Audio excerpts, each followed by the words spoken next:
Good morning. We are doing the Bhagavad Gita. Now we are on chapter 4.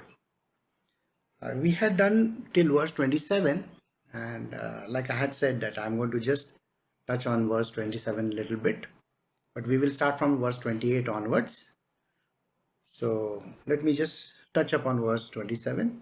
Other sacrifices, others sacrifice all the functions of their senses and the functions of the vital air, prana, into the fire of yoga in the shape of self control, kindled by wisdom. So we were talking about the various kinds of yogas which Krishna has described to his very beloved disciple Arjuna.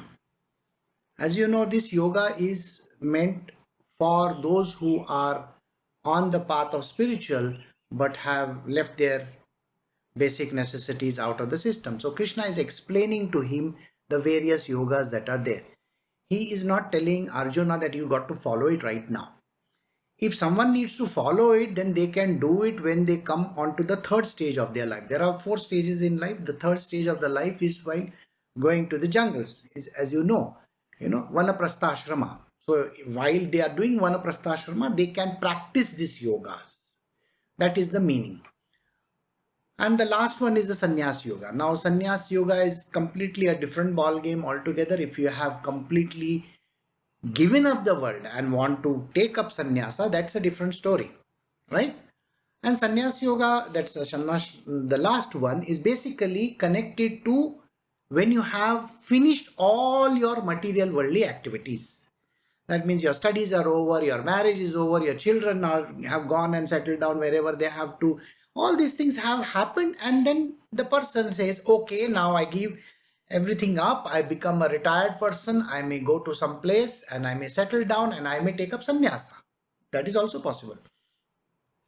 Here, it's a practice which Krishna is describing to Arjuna, where he says that when all the senses, we have total five senses in all, and the five organs of action are there. Now, when you are using these senses and the organs of action, what exactly are you doing? You are performing certain actions. That means seeing, hearing, touching, so on and so forth. So, when you are performing these actions, they are captured by the mind also. And when the mind takes over these actions, it gives you a certain amount of results.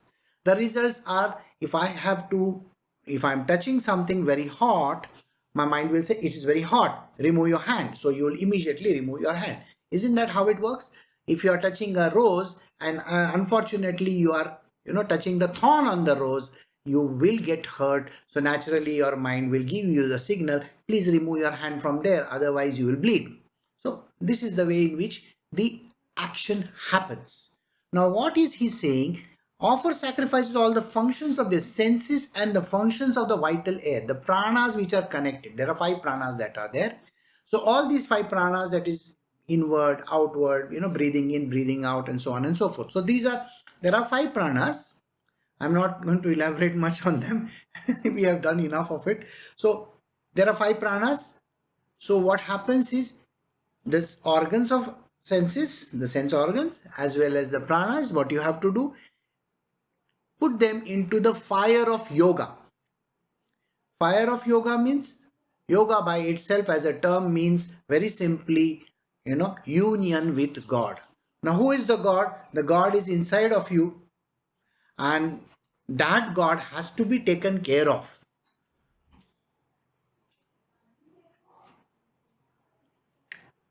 So this particular God that we are talking about is inside of you. So offer all these senses and sense organs plus the prana to the God within. And when you have union with God, that is oneness with the divine, then what happens? It is in the form of self-control kindled by wisdom. With the wisdom that is there within you, kindled by wisdom, that means the wisdom says that when I offer all the senses for the service of the Lord, God within me and the God outside of me is one and the same. The God is one and the same. When I offer my senses and the pranas for his functioning, For the proper functioning of this universe, I have to do this kind of a thing. See, let's take an example where today I have a very serious case going on of coronavirus. Now I have to use my senses, my organs of prana, definitely. Are we putting on the masks? Yes, we are putting on the mask. Are we ensuring that we are maintaining safe distances? No touching? See, no touching. You're not supposed to touch anybody. Isn't that what the government has prescribed? Don't touch anybody, because that virus can infect you also. Or if you are infected, and then you may spread it. So please wear the mask, and you wear that, whatever suit that they have given you. So what is this? You're controlling it. That is called the control. Even the government is acting on the control, isn't it? They are telling you, you have to fly this way only, you have to go through these channels like this, you have to go through the trains like this, the borders are closed. So many issues are going on. They have given you an app which you have to download, and then you have to point it out to the person and say, here I am free from all these things. So many controls are there. Now what are these controls? These are controls for the betterment of humankind, isn't it? They are not meant just only for you, so that everybody around is safe. So this is a very apt example for you to understand how the same issue can be working as a sacrifice. When you are following these rites and rituals, which we have just now I mentioned, put the mask on, put the thing on, wear proper clothes, and stay at least 6 feet away from a person, or maybe 5 feet. I don't know how many feet, but a safe distance, so that you do not infect another person, or that other person who is infected will not infect you. Suppose one person gets infected, just imagine, you know what happens? That the whole building or the place where they have gone, they have to be quarantined. And that is very dangerous, isn't it? I mean, just imagine there is somebody who may be suffering from some diseases, maybe heart trouble and so on and so forth. So think the kind of trouble that the person can go through. So that is the reason why we have to be very careful. So this is a kind of self-control that is required. So in the spiritual domain also, the self-control is required. All the actions that are committed by your organs of, that is sense organs, as well as the pranas, are only for the purpose of sacrifice to the Lord, and it has to be used through self-control, and it will be kindled by wisdom. All right, so now we'll move to the next verse. This is verse 28. We are doing Bhagavad Gita chapter 4 verse 28. Some perform sacrifice with material possessions. Some offer sacrifice in the shape of austerities. Others sacrifice through the practice of yoga, while some striving souls observe austere vows, performing sacrifice in the shape of wisdom through the study of sacred texts. So here Krishna is giving different kinds of austerities and the things which people perform yoga in a different manner. Now there are too many people in this world, aren't there? There are lots and lots of people. How do they offer these things to God? So he is given examples. So first example over here is, some perform sacrifices with material possessions. Now, I am sure in the times of coronavirus, you have seen there are lots of people who have taken out their meager savings that they have, and they have given it to people who don't have food. It's a very great sacrifice that they have done. So this is a material worldly sacrifice. Now, when a person is coming from the material to the spiritual, he normally gives up everything. Everything in the world he gives up. He gives up not only his material possessions, but he gives up his relations, he gives up the place where he stays, he gives up on everything. So, some perform sacrifice with material possessions.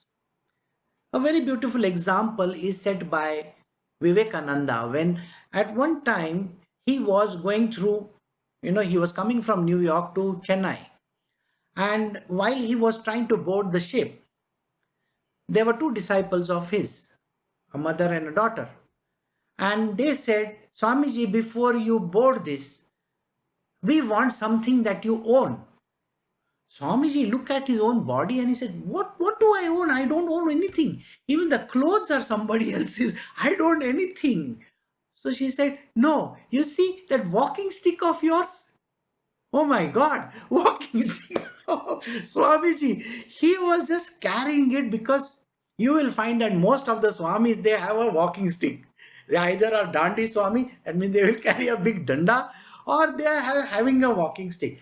It is nothing but a kind of, there is a lot of spiritual significance to it, but right now is not the time to tell you. This walking stick is very important. All right. So he had to give it away. And when he was giving it, he just exclaimed, he said, oh my God, I did not even know that I was possessing this thing. It became so natural for Swami Vivekananda that he gave away the walking stick to her. And then he said, now I am free. So this is the way in which a person can give up their material possessions.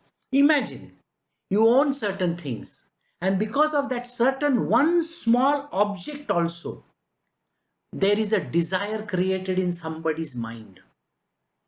You know how the desires come up. Let us say, mother is serving some sweet, maybe a gulab jamun. There is only one left. One child is given that gulab jamun, the other one who is elder, the mother says, see, you are elder and this one is smaller, so I will give the smaller one this one which is left. The elder one will get very angry and say, you are giving him that one gulab jamun, not me, you don't love me that much. Actually, it has nothing to do with love. It's only one piece remaining. But the sacrifice is not there. The child will want to possess it. So even if you have that one single object, also remember this one thing. You carry that one object with you. People will want it. So in spiritual, you don't own anything. See, if you have a pen also, the person in front of you will want that pen. You understand? That is the possession. We are not supposed to possess. We are supposed to give up. So some people do this kind of a thing where they give up everything, every material possession of theirs, they give up. They give up and then they walk away. There's a very beautiful story of, I think, Bahina Bai. When Tukaram Maharaj had gone to her village, now she used to be completely devoted to Tukaram Maharaj. Now it so happened that when he had come to her village, she had never seen him, by the way. And she had only heard about him and she knew what a great devotee he is of Vitthal Rakmai, Vithoba, Pandharpur. So when he came to her town, what did she do? She was a very rich woman. She took everything and she gave away. Why? Because one day when she went to meet Maharaj, he said to her, you are a rich woman. You think you will join me? You are telling me you want to become a sannyasi and you want to join my gang of people. So he said to her, you can't do it. She said, why not? I'm going to do it right now. So she goes to her house, she takes all her possession, calls everybody and says, take away everything that you want. This is exactly what Tukaram Maharaj did in his lifetime. You see, he was a merchant. He was born in a merchant family. He was running a store. When that entire town had famine, for many years there was famine. So at one time, they had a lot of stuff lying in their godowns, Naturally, they were business people. So he told the town people, he said, please come with whatever, bags that you have and take whatever you feel like. And in one day's time, he emptied his entire, whatever that he had in store. And the stores were empty. If he could do it, his disciple was a great example. Sacrifice. Some offer sacrifice in the shape of austerities. People become very, very austere. Now, austerity is what? You are supposed to lessen everything down. If someone is used to eating food,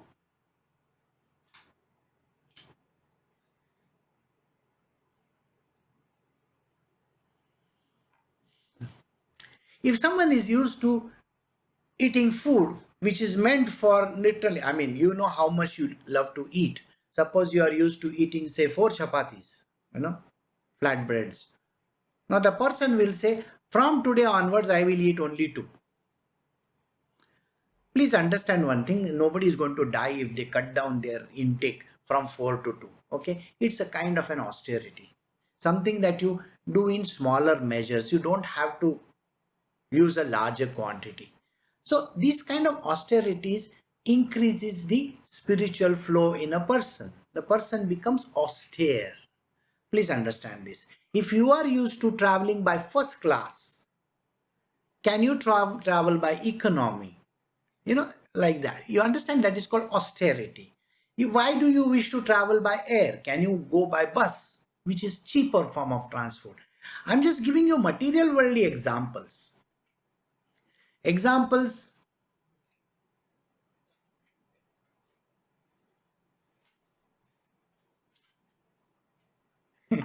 Okay. All right. Sometimes it happens. The background goes off.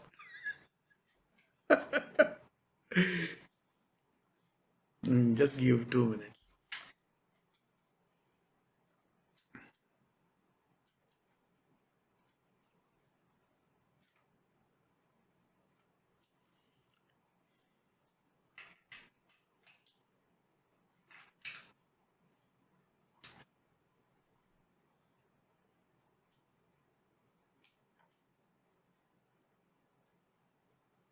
Okay. We are back on. The problem is with Facebook. Okay, it suddenly goes off, and sometimes there is a drop. There are lots of people we have told to watch through the Facebook. So I'm sorry, there is this kind of things keep on happening, and there's nothing that we can do. All right. So some offer sacrifices in the shape of austerities. So you have to be austere. Other sacrifice through the practice of yoga. Yoga, like I said, is a union with God. Now, what is this yoga? This yoga, which he is talking about, is a part of the Hatha Yoga. The Hatha Yoga is the one which is, I'm sure everybody in this world knows about it. In the last, Man Ki Baat, that is our prime minister of India said, please write something, or you make a small video on the yoga that you're doing. All the yoga that they are talking about is the physical activity that you do with your body. That is the physical yoga that is performed. Hatha Yoga is that. All right. The yoga which Krishna talks about is a different one. There are too many of those kinds. Basically, everybody believes that yoga means doing those physical exercises. Physical exercise is just a very, very, very, very tiny dot in the horizon somewhere. No. The path of yoga first will be called the wisdom path, which is what is called the Sankhya Yoga. We have already done that in the beginning. When we were doing chapter 2 onwards, we have done a certain amount of Sankhya Yoga. We are continuing with it. Then we have the Karma Yoga. The Karma Yoga is the one where you perform actions. Now, actions can be of any kind. These are not necessarily physical body actions and all those kind of things. No. Third one. See, in this Krishna's recommendations, which is the recommendations of literally every saint that is there in the last many, many centuries, right from, 10th, 12th century onwards. What are they talking about? They are talking about devotional path. That is the last one. That is the Bhakti Marg. Bhakti Marg is the easiest and the simplest. You don't have to bend your body and break it, by the way. Okay? And don't stand on your head and do all kind of course, the best yoga in that, the best asana in that is the Shavasana, where you go to sleep.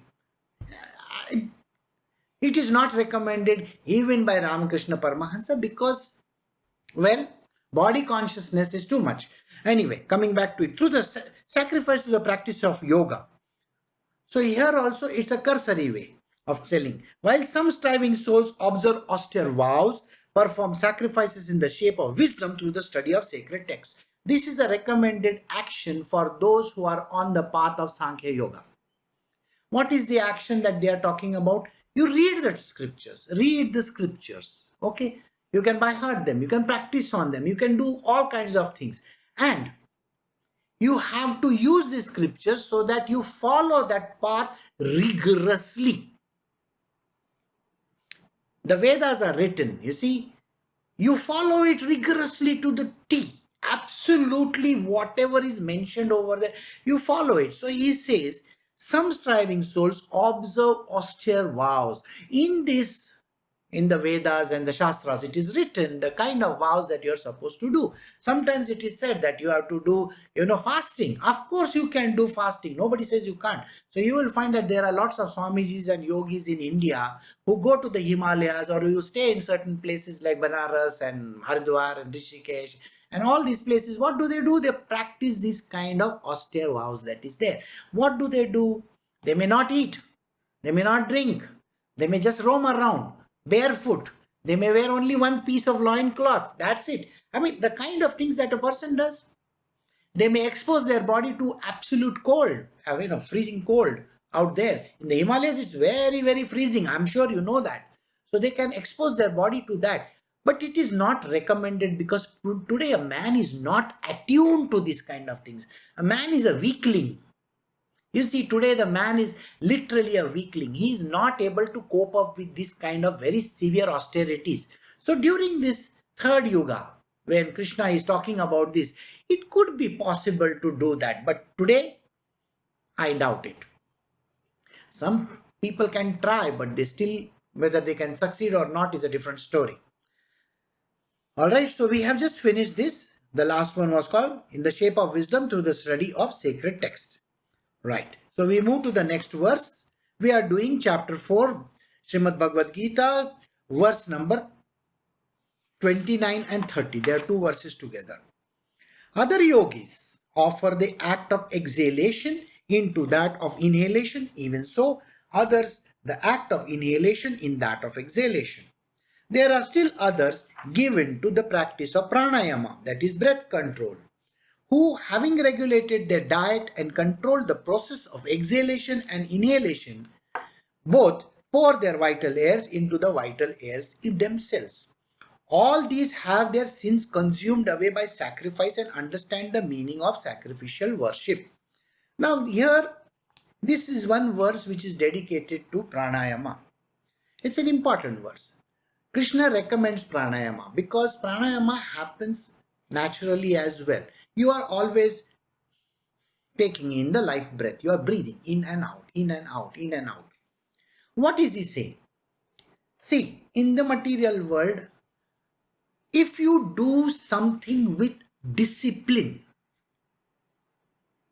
if you do certain acts in a very, very precise, disciplined manner, they become a part of your life.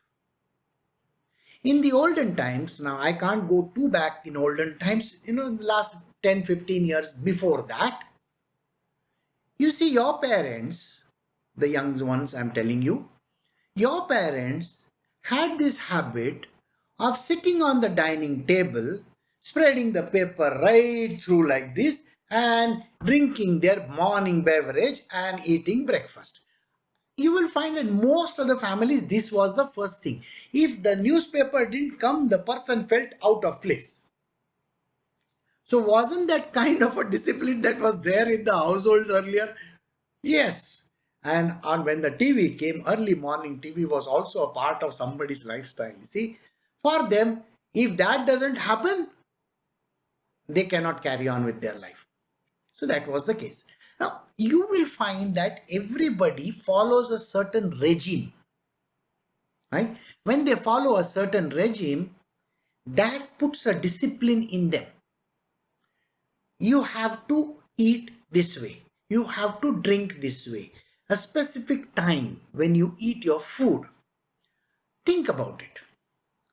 In olden times, the sun used to rise very early in the morning. The person would do whatever that was necessary before sunrise, and then after sunrise they would go to the fields and work over there.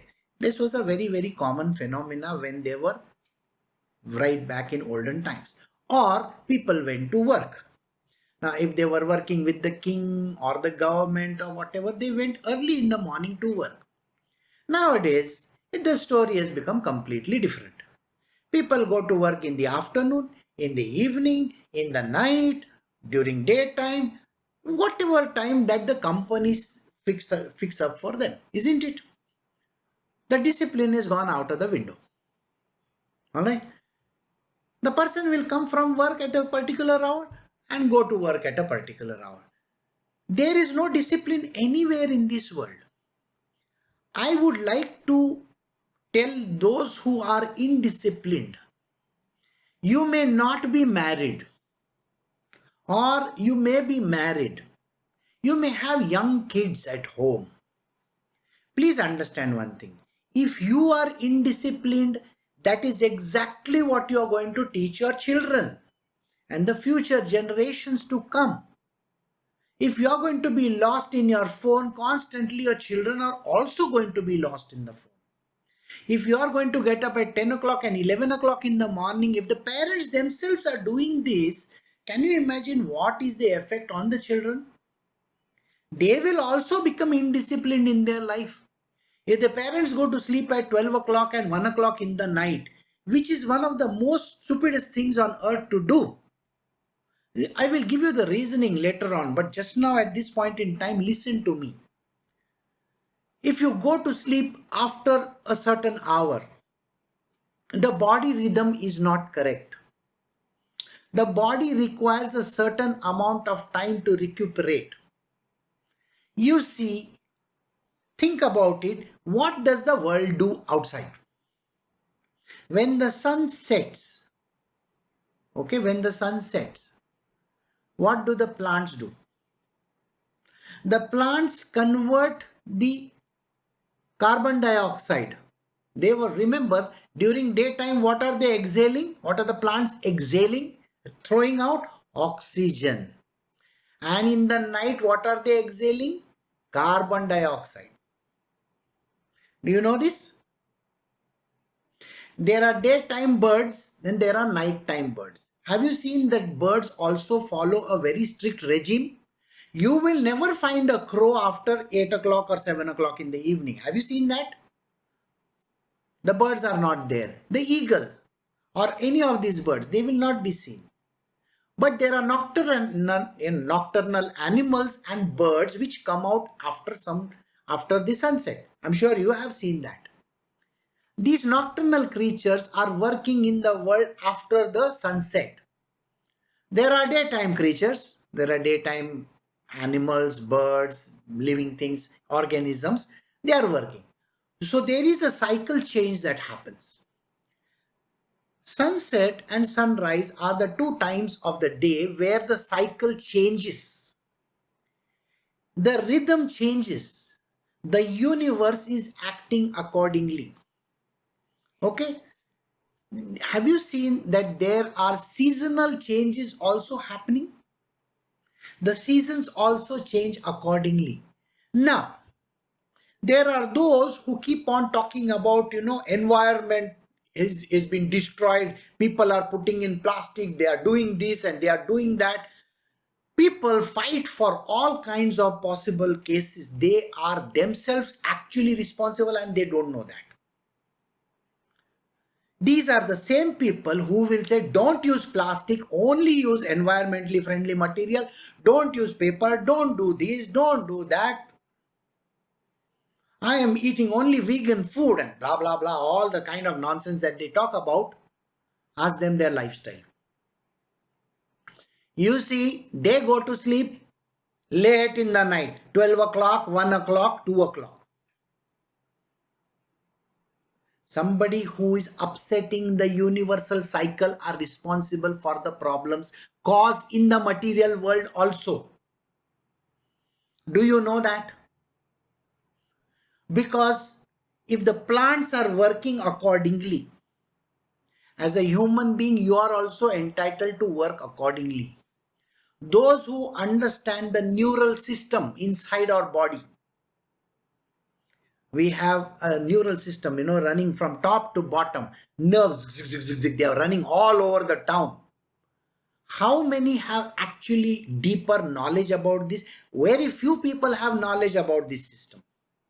It is just in the recent past that people came to know where the centers are there in the brain and other places in the body. It is just recently. People always thought that there is a place where the blood cells are created. That is the bones. Now science says something slightly different. They say that only 60% of the cells are created in the bones. The rest of the cells are coming from a different place. Science itself is telling you a lot of stuff. The neural system works accordingly.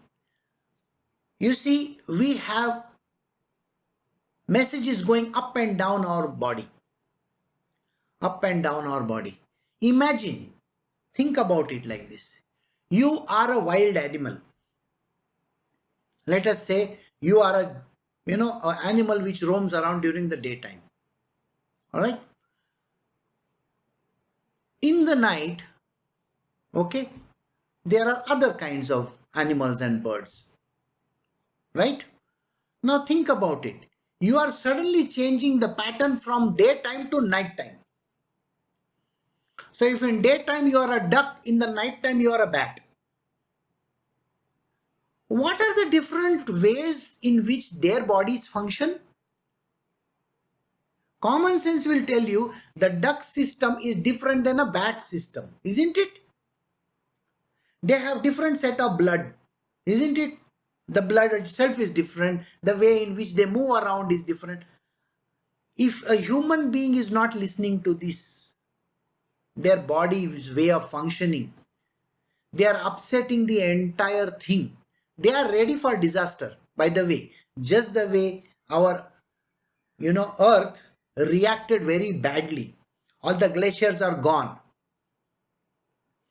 There used to be a Gomukh from where the glacier was started. The Ganga started flowing from there. That was the beginning of the glacier up to the Himalayas. Now Gomukh is somewhere in the middle and the Himalayas, the glacier has gone right up. Why? Because of environmental issues. Because we do not follow rules and regulations in our world. So the environment gets affected because of us. Now think, your own environment is your body.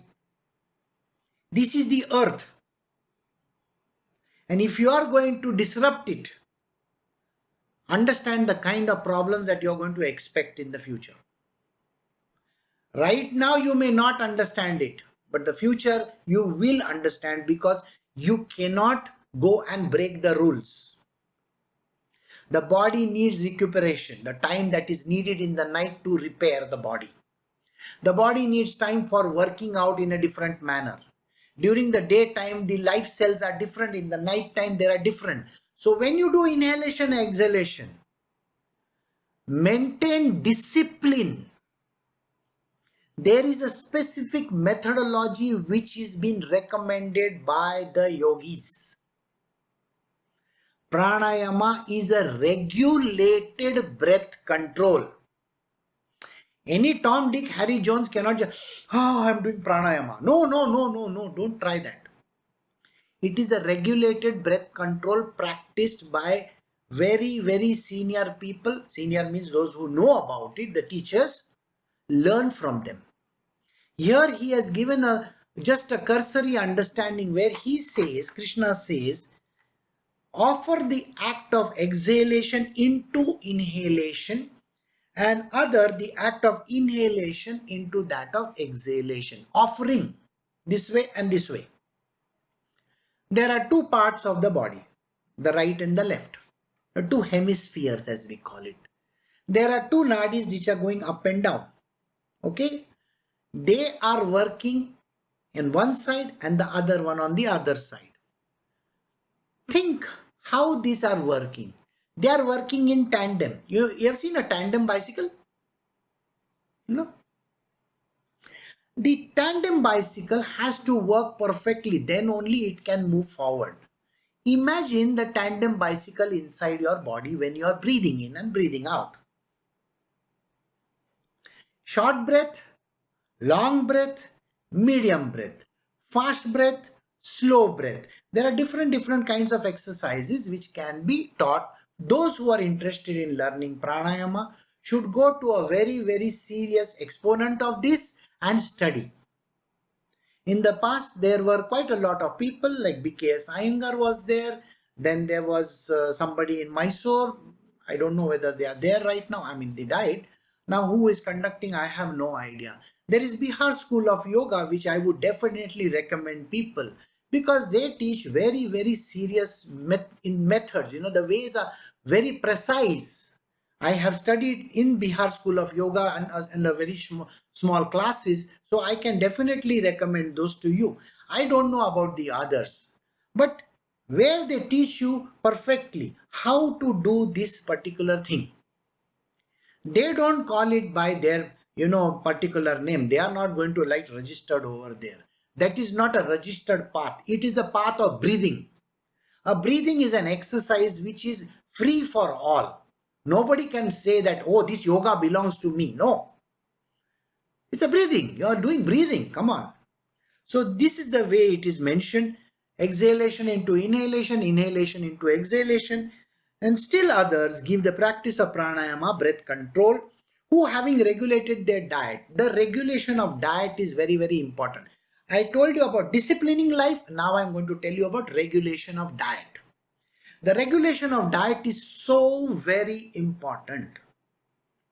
I'm going to talk about little bit on regulation of diet because Bhagavad Gita has an entire chapter devoted to food later on. I'm not going to talk about food right now, but I'll just talk about a little thing about regulation of diet. What is the meaning of the regulation of diet? First and foremost, if you are having a certain beverage, have it at the right time in the morning and evening, whenever you are having. It doesn't matter when you are having. Suppose you are having at 7 a.m. or 8 a.m. in the morning and in the evening, whatever time you are having, please have it. Don't bother about it. Just have it. I have seen in some places people say, give up this kind of tea, coffee and all these. These are intoxicants. And please take up kashaya and all those kind of things. Well, if your body is used to drinking poison, you better drink that poison. If tea is the poison that you are consuming for the last 60 years or 50 years of your life, please consume it. Okay? You're not going to die just because you're consuming poison, right? So suddenly shifting over to, okay, now from today onwards, I'm going on a healthy diet. So I'm going to give this all up. Tomorrow onwards, I'm going to drink only Karela juice. Karela, you know, na bitter gourd. From tomorrow onwards, I'm going to drink only Karela juice. What are you talking about? Don't do that. Suddenly don't do anything. Regulation of diet means a slow introduction of a particular subject and then regulating it so that your body starts getting adjusted to it. There are certain people in my world who came to me in the beginning and said, Guruji, I am not used to this kind of a thinking, this kind of an eating. And I told them, why are you worried about it? Introduce this subject to yourself in the beginning. There was a person who would keep on removing phlegm and puking constantly. And that was attributed to milk. Okay. So I told this person, as far as I am concerned, I can tell you what is wrong with you. I would suggest that you start having a little bit of milk. Today, the person has continued having only milk coffee and only milk tea. There is no puking. There is nothing going from the body. The person is quite hale and hearty. But some person had told them in the beginning, before they came to me, that you have lactose intolerance, you cannot drink milk, you cannot do this, you cannot do that. Based on what? What phenomena? I don't understand. Indians are used to eating so much of peanuts. In India, we eat so much of peanuts, you cannot even imagine. We call it chana and singdana. Okay, chana means gram. So everybody eats grams. Children, you see, as a kid, we used to buy so much of chana and kurmara and singdana and just keep on eating. If you give so much of singdana also, even to me, I'm telling you, I'm like a monkey. I can eat the whole thing up. because I'm used to it. And there are parts in the world I have intolerance towards this. Why are you having intolerance towards it? Because you have done something which is very, very dangerous. Certain countries have become very, very immune to clean diseases. You understand clean diseases? Why? There is too much of cleanliness around. They don't have immunity. These countries don't have immunity at all. They will eat some little thing. Oh, I'm not feeling well. And they will pay such a big amount to the doctor. Why? They have lost their immunity.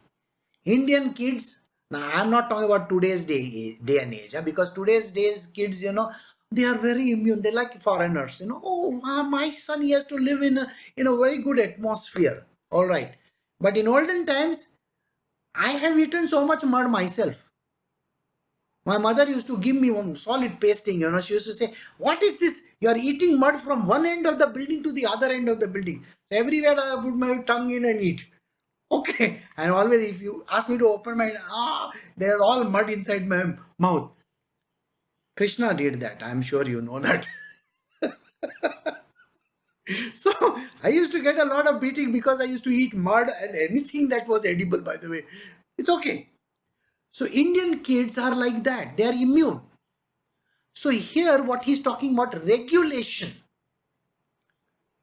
If you allow your children to fall and get hurt, it is perfect. If you put them in an atmosphere with zero, bacteria and all those kind of things and regulate the entire flow of oxygen and this and that, then those children are not going to be immune to anything. Even little exposure, the bubble boy thing was there in the past. The bubble boy used to, even little problem and the person will get affected by it. Why? The immunity is there to zero levels. Today there are lots of diseases that have come into this world. Which are the reason? The reasons are too many. Nobody can understand the reasoning. If I keep on talking about these kind of things, the reasoning that is there, when science might not have found today, but tomorrow they will find out the answer. The answer is the kind of wrong living which a person is going through. So he is talking about the regulation of breath, regulation of diet, regulation and control over how you live your life. Understand something very clearly. If you are used to eating meat, don't suddenly one day become, from today onwards, I am going to become vegetarian. It's like giving up liquor or giving up smoking. A person is used to smoking all his life and suddenly one fine day the person gives up smoking. It causes a lot of trauma in the person because you are changing your lifestyle drastically, dramatic changes. Body is not used to it. So you need to do regulation. It has to be regulated properly. All right. So he says regulate the diet and control the process of exhalation and inhalation also. Human beings are used to shallow breathing. It's like that, Suddenly in breathing exercises, they say, take a deep breath. And when they take a deep breath, they get suffocated. Why? Because they are not used to breathing. Human beings are not used to breathing very deep.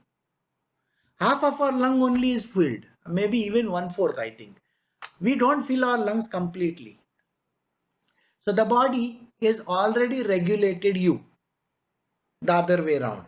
The body knows, this fellow is only going to take a little breath. Okay, let me adjust him out. So the body adjusts itself out. Right? The same way, your stomach is adjusted for the right kind of food to come in. Suddenly you go from something, very low fat to high fat. What happens? You will get loose motions. Why? Because you're suddenly switching from one to the other. You might have seen, in India, those who come to India, Suddenly they are exposed to a lot of flavors, hundreds of flavors, so much of, tadkas, these, that, you name it, so many different kinds of spices. People haven't even heard of them. Okay, I can definitely tell you one thing. Most of the people have not even heard, forget heard, they don't even know whether there is a spice like this that exists. It is there. Okay, so when the spice is there, we see cumin, cumin is there. Everybody knows one type of cumin. Okay, but there are multiple types of cumin there in the marketplace. One is the normal kind of cumin which you can buy, and the other one is called the shahjeera. That has a different flavor and a different taste, and it has got a different functionality. This is one, that's another. Okay, turmeric. Turmeric has got multiple kinds. One of them which is used for food, eating and all that kind of stuff. The other one is used for the purpose of application for beauty purposes. Did you know this? So, turmeric by itself, people know only one kind. Okay, cinnamon. There are lots of varieties of cinnamon. Okay, similarly, there are different kinds of spices. Now, suddenly, when you come to India, all these spices, suddenly you face them. You know what is going to happen? First and foremost, you will have loose motions. Second, you will have something, puking most of the time because you can't get used to the smell. Maybe you'll have to put something on your nose and stick a pin in the nose like this because a whiff and a flavor. So many flavors come in. That happens. So this is the reason why regulation of diet has to be done in a very systematic manner. So the yogis of the past, they trained their disciples. So when anybody comes to me, I just first look at their diet, what exactly do they eat, and slowly I will change that over to something which is more acceptable for the spiritual world.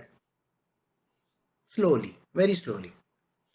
So all these have their sins consumed away by sacrifice. So if you do this kind of a thing, you may wonder, how is my sin getting consumed if I breathe in and breathe out? I mean, think about it.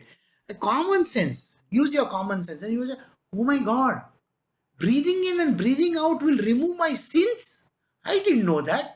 I am anyway breathing in and breathing out. So, my sins have gone. There is a philosophy in all this. You got to understand it and you have to know it in the deepest of the senses.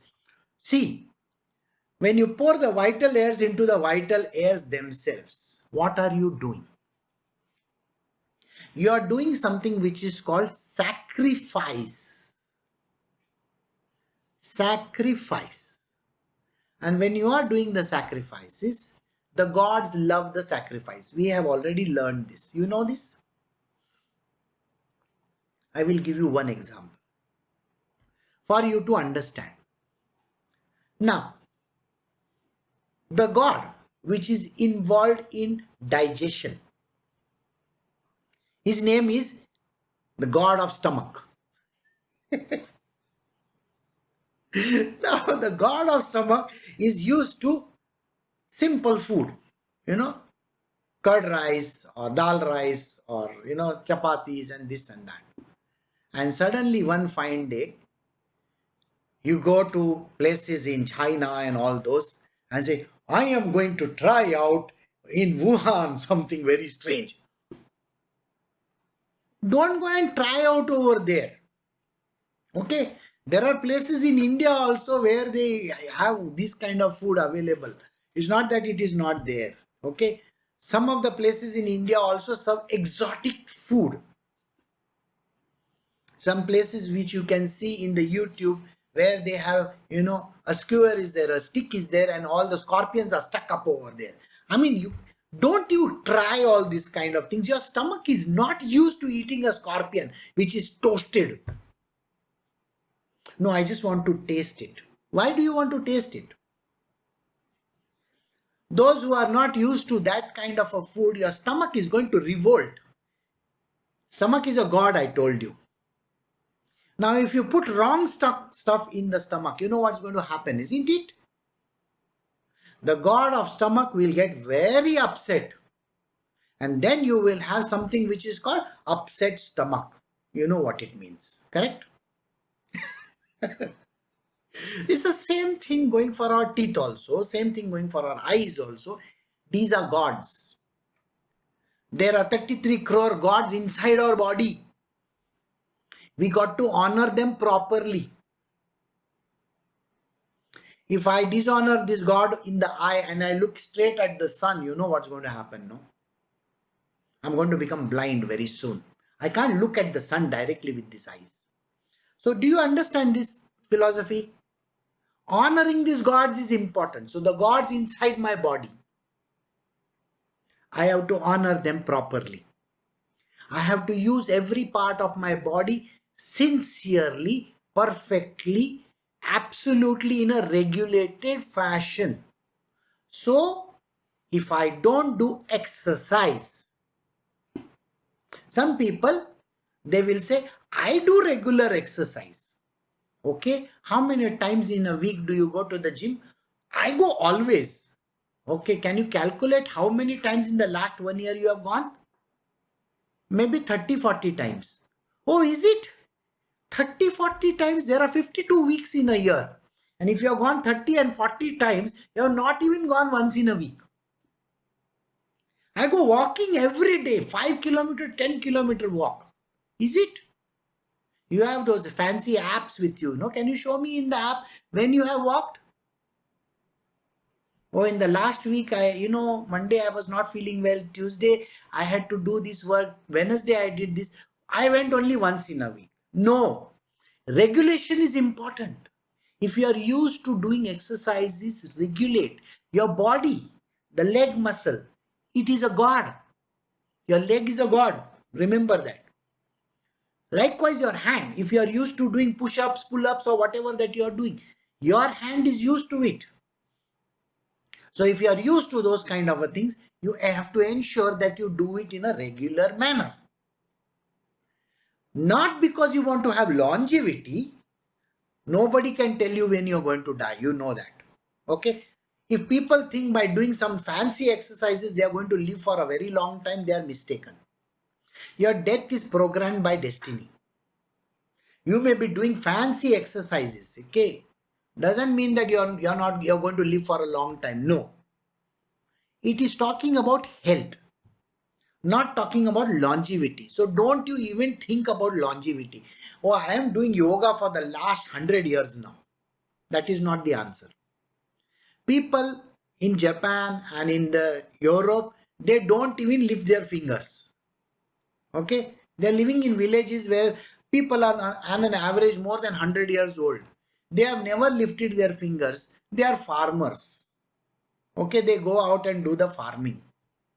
They don't know what is why of yoga also.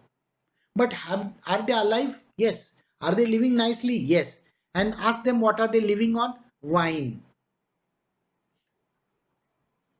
And you will say, wine? Yes, of course. Some of them drink sake. What? And they are alive for so many years. So it is not that something like this is going to give you longevity. Please understand, it is only going to regulate your life. That's it. Regulation of your lifestyle. You will be hale and hearty. That's it. But when you have to die, you will die.